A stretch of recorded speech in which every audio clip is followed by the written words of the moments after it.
Alright, in general, contracts are legally binding agreements between parties. Usually, there can be two or more parties to an agreement.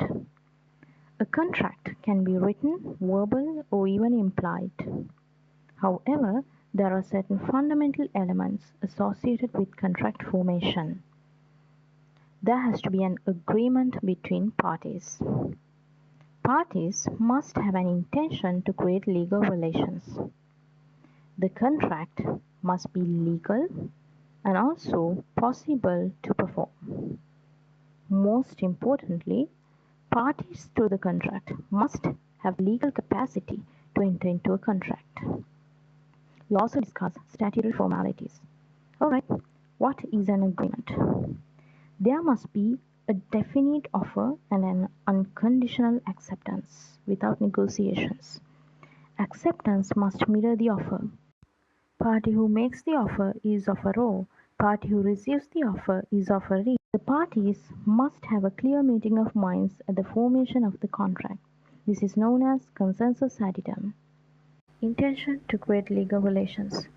When parties enter into a contract, they intend to bind legally, which means in case of a breach, the other party can go to courts.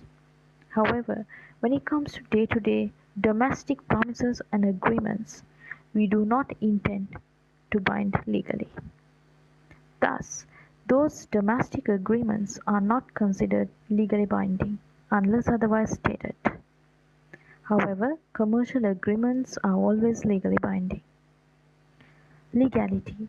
When it comes to stolen goods or something of illegal like drugs, such contracts cannot be formed legally. On the other hand, possibility to perform something that is not existing like perished goods cannot enforce contracts. Capacity. Usually, minors cannot enter into contracts, and people who have mental and intellectual disabilities cannot enter into a contract.